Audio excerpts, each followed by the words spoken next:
అవ్వ శేషనారాయణది అగ్రిగోల్డ్ అటాచ్మెంట్లో ఉన్నది. అగ్రిగోల్డ్ ల్యాండ్స్ ఏవైతే అటాచ్మెంట్లో ఉన్నాయో అవి అటాచ్మెంట్లోనే ఉన్నాయి. అది ఇదే కొనుగోలు అంటే ఇదే రెక్టిఫికేషన్ జరగలేదు. దాన్ని కొనుగోలు ఫర్దర్గా కొనుగోలు జరగలేదు. 88లో ఉన్నది అది సెపరేట్ ల్యాండ్. అయితే వీళ్ళు చేసింది ఏంటంటే 88లో ఉన్న ల్యాండ్ అంటే అది వేరే ల్యాండ్, ప్రైవేట్ పర్సన్స్ తాలూకు ల్యాండ్, అది కొనుక్కొని దాన్ని 87గా రెక్టిఫికేషన్ చేసుకున్నారు. ఒక డాక్యుమెంట్ 88 కొనుక్కొని దాన్ని ఒక డాక్యుమెంట్ 88 కొనుక్కున్నట్టు రాసుకొని ఆ 88లో ఉన్న ల్యాండ్ అసలు 88లో లేదు 87లో ఉంది అని అప్పుడు ఆ రిపోర్ట్ని వీళ్ళు రెక్టిఫికేషన్కి పెట్టుకొని సర్వేకి పెట్టుకొని సర్వే చేసి 87లో ఉందని ప్రూవ్ చేసుకొని దాన్ని రెక్టిఫికేషన్కి పెట్టుకున్నారు సబ్ రిజిస్ట్రార్ దగ్గర.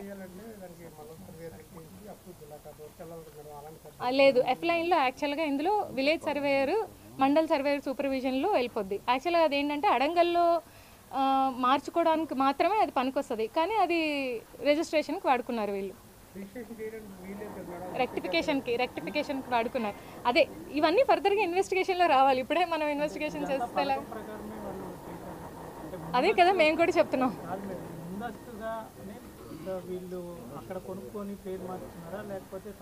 అది అవన్నీ ఫర్దర్గా ఇన్వెస్టిగేషన్లో తీసుకొస్తాం.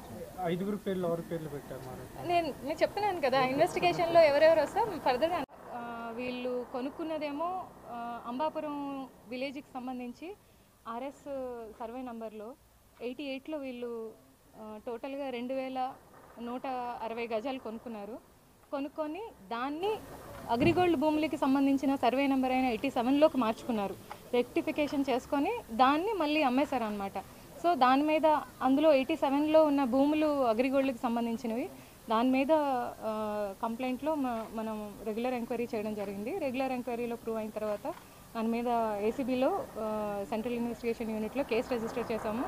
కేసు రిజిస్టర్ చేసి as per investigation first prima facie వచ్చిన వాటిలో ఇద్దరిని అక్యూజ్ని ఆల్రెడీ అరెస్ట్ చేసాము. మిగతా వాళ్ళని కూడా ఫర్దర్ ఇన్వెస్టిగేషన్ మీద మిగతా వాళ్ళని కూడా అరెస్ట్ చేయడం జరుగుతుంది.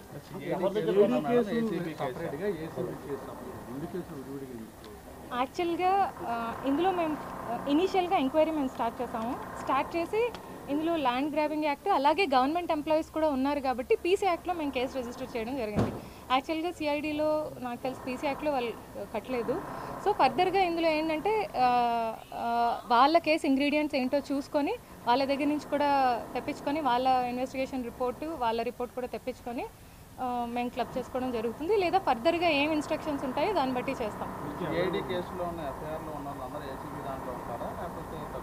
అదే కదా ఇప్పుడు వాళ్ళ ఇంగ్రీడియంట్స్ అంటే అసలు వాళ్ళ రిపోర్ట్ని బట్టి వాళ్ళు అంటే యాక్చువల్గా ఈ ల్యాండ్స్ అన్నీ కూడా అగ్రిగోల్డ్ ల్యాండ్స్ ఏవైతే మేము కేసు రిజిస్టర్ చేసామో అదంతా కూడా సిఐడి అటాచ్మెంట్లో ఉన్నాయి. సిఐడిలో అగ్రిగోల్డ్ కేసు జరుగుతుంది కాబట్టి అటాచ్మెంట్లో ఉన్నాయి. సో ఇనీషియల్గా వాళ్ళు ఆ ల్యాండ్ అటాచ్మెంట్లో ఉంది కాబట్టి వాళ్ళు కేసు రిజిస్టర్ చేశారు. చెప్పండి. అదే ఇప్పుడు నేను చెప్తున్నట్టు యాక్చువల్గా వాళ్ళ కేసు కంటెంట్స్ ఏంటి, మా కేసు కంటెంట్స్ ఏంటి, మేము ఎంక్వైరీ చేసిన దాన్ని బట్టి మేము యాక్చువల్గా పీసీ యాక్ట్ అంటే గవర్నమెంట్ సర్వెంట్స్ ఇందులో ఉన్నారు, అలాగే ప్రైవేట్ పర్సన్స్ ఉన్నారు, ల్యాండ్ గ్రాబింగ్లో కూడా ఇందులో మేము చేయడం జరిగింది. సో వాళ్ళ కేసు ఏంటి, వాళ్ళ ఇంగ్రీడియంట్స్ ఏంటో చూసుకొని ఫర్దర్గా ఇందులో ఎలా ప్రొసీడ్ అవ్వాలో చూసి చేస్తాం.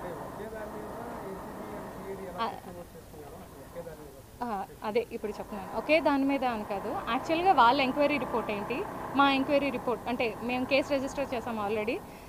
మేము కేసు రిజిస్టర్ మా దాంట్లో ఏంటంటే గవర్నమెంట్ అఫీషియల్స్ కూడా ఉన్నారు. సో దీని మీద మేము ప్రొసీడ్ అవుతాం. సో అందుకనే మేము పర్మిషన్ తీసుకొని అరెస్ట్ చేయడం జరిగింది.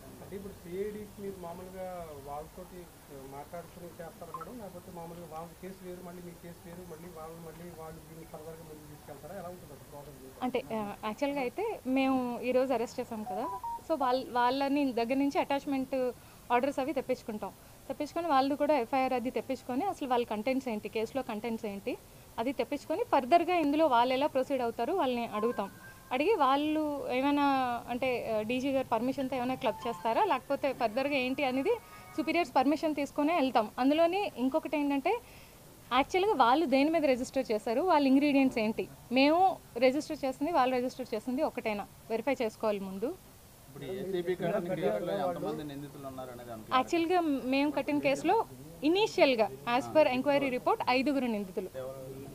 ప్రస్తుతానికి ఇద్దరిని అరెస్ట్ చేసాము, అది కూడా ముందు ఫర్దర్గా చెప్తాం. మొత్తం 8 మంది పేర్లు బయటకు వచ్చారు. Rural MRO, rural